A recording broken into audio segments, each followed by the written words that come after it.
Hey guys, Thetcglover here. How we doing this week? So this week we got 3 very interesting pieces of information, and since I haven't made a video for about a week, and I do apologize in advance for that, but we want to talk about what matters to me this week in Yu-Gi-Oh! So the first thing which I want to talk about is the Kosmos archetype. Now this is going to replace the Burning Abyss archetype, which Kevin and the writing team, whatever, who's actually the public relations, they actually said that Burning Abyss is now finished, and that's obviously because of the regional season that we had, August to May. During that time we got loads of Burning Abyss support. So what that basically means is that this Kosmos archetype is ideally going to finish around the same time next year. So 2016 in May, whatever set comes out at that time, that will be the last set that will most likely be getting Kosmos support. So if they keep doing this every year, then it's kind of falling suit with basically every other archetype which comes out. So I don't know, take that as you will. Some people hate that, some people like it because it means that it doesn't get too stale, doesn't mean you're collecting cards from a year ago that get overpriced,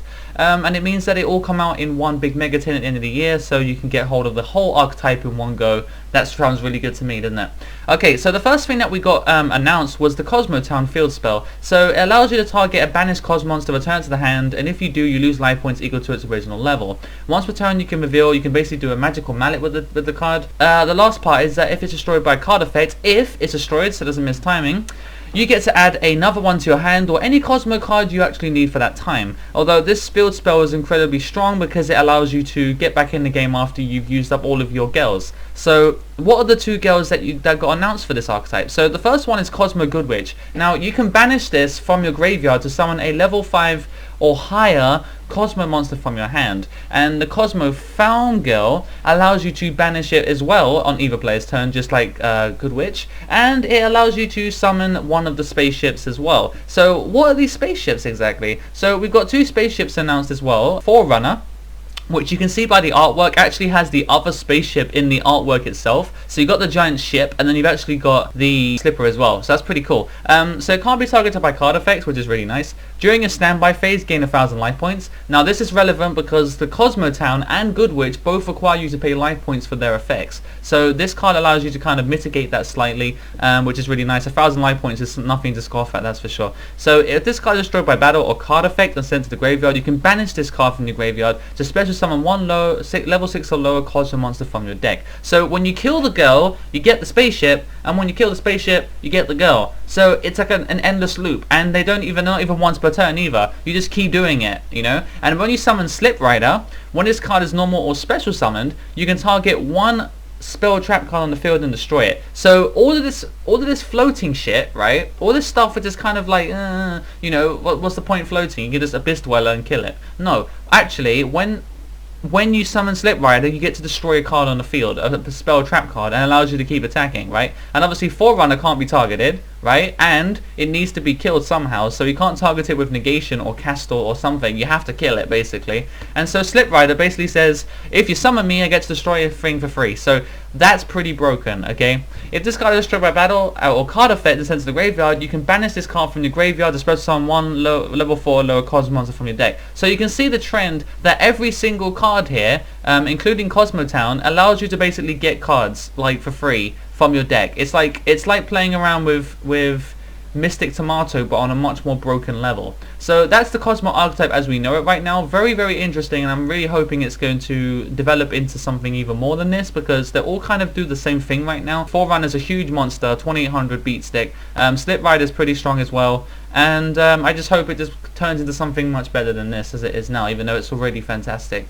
I do like the fact that it combines Wizard of Oz with Star Wars. That's really cool as well. So the second piece of information I wanted to talk about this week was Minerva the Exalted Light Swan becoming our next TCG prize card for YCSs and Nationals and Euros and blah blah blah blah blah. This is the first YCS prize card which actually is archetype specific. Now when I say archetype specific, I'm not talking about the summoning requirements, because it does require only 2 level 4s, but it does require you to run Light Swans to get its main effects off properly. You can detach one material, send 3 to the graveyard. Any deck can do that. That's fine, but the problem is that if you really want to get its benefits, you really do need to run Light Swan, and for some people that's really annoying because some people were still running Light Swans. So this card is now out of their reach unless they fork over like £300 or £400, $500, depending on how big this card gets. But because of the fact that it doesn't really do much outside of its own archetype, I can't really see it fetching too much money compared to something like Giant Hand, which was very, very, very generic in what it did. So a lot of people probably won't touch this card. It's not really going to bother many people. So when you do win it from a YCS, chances are you're going to see it on eBay the day afterwards. So nothing too fancy at the moment. Finally is the ban list. So the ban list came out last afternoon for you American people. I got it about 8 o'clock last night, so it was kind of good and bad at the same time. It's nothing like ARG's list, that's for sure, but at least they did hit something that was the same, which is the Jin release of Rituals, which we know was promoting the Jin lock, which a lot of people were saying was killing the game off, even though it was nowhere near as broken as stuff that we've had in the past. The fact that it just existed and you could summon it really easily, and it was like, it's just kind of annoying, and it was kind of making people want to quit. It wasn't that broken, but people had to main stupid cards like Ball Blader just to get around it. It was really stupid. And the second card that got banned was the Varvar Chain. Now this is weird because like I feel like Kevin Tuat, he said that he wasn't going to preemptively hit cards that were going to be problems in the future. Right now the Varvar Chain is just doing what it does. It's just there, like it sends a card to the grave. It benefits a few decks. It benefits Infernoid, it benefits heroes to some extent. It benefits basically like every deck a little bit, and that's what makes the card great, because it made it the card that it was available for everyone. Everyone got to play it, and everyone got to play it to the same extent that everyone got to play it in. So it wasn't like it was super broken. So what Kevin is doing now, he's preemptively hitting a card which he said he would stop preemptively hitting cards. So clearly this list that's come out now is actually not going to be rectified until maybe 4 or 5 months from now, you know, because we'll get Clash of Rebellions, and that's going to have Clownblade, and so therefore he hit the Varvar Chain preemptively, which he said he wouldn't do, to actually kill off a deck, and that's kind of sucky. So thanks Kevin, you kind of killed off a deck that everyone was anticipating really, really highly. So I don't know what to say, Kevin, you fucked up. In my own opinion, you shouldn't have hit it. But limited, we've got Charit, Strategy of the Necros, which was used. You use to search off Brionic, and then you use that to search Brionic, and then it kind of just hits the consistency of Necros, because Necros was still fetching like half of the top spots in every single tournament. So hitting one of the consistency cards is probably a good idea, and it also makes Trishula, the Necros card, actually more difficult to summon, because you've got to use more resources to summon it basically. Surely the Ice Barrier also got limited, which means that we can now summon it in many synchro decks. Many different decks can actually make a level 9 without much effort. It's just that we didn't want to bother with it because Mistworm is not really worth the time. So Trishula the Dragon of the Ice Barrier is a pretty solid card, and because it's been like 4 years since it came out, I think it's about time that it can come back now, and it's not going to bother anyone. So loads of people are trying to sell them off for like $40 each, but honestly the card is not going to see that much play in my opinion, because of the way that the game has just gone so far, and how Burning Abyss, Shadows, Satellanites, all of these really, really powerful decks that we have right now were not touched a single bit. And this means that Trishula can come back and it can contend with every other deck that it has to deal with right now, and it's going to realize that it's out of it's punching above its weight at this point. So you could bring Trishula back to 2. The only problem is that you have to worry about decks that can abuse it in a loop, and there is no deck that I can see right now that can abuse Trishula in a loop, so take that as you will. And semi-limited, Atlantean Dragoons and Dragon Ravine. Obviously Atlantean Dragoons will possibly bring back Mermails a little bit, because Mermails kind of needed another consistency card, and Dragoons is one of the best cards in the entire archetype.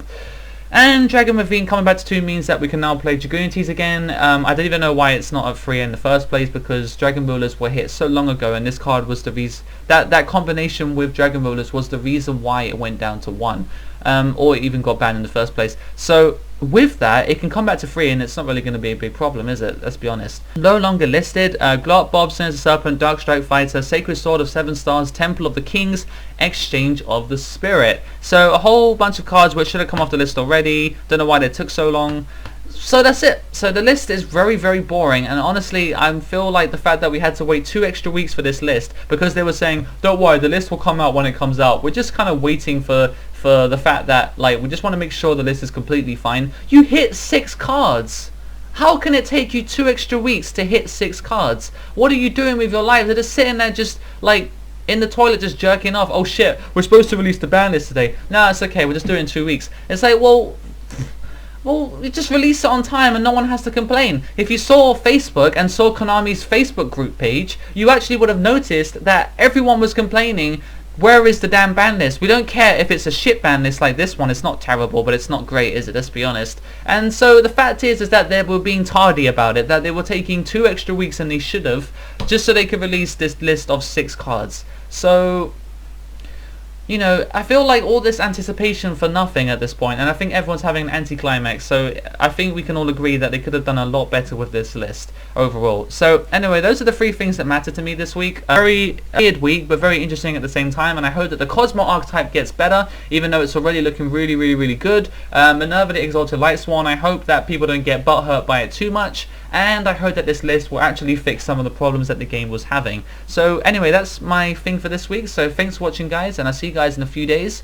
Until next time, make sure you catch my stream, make sure you subscribe and like my Facebook group page, all that stuff. So it'd be really great if you could do that. And until next time, guys, the Thetcglover is out.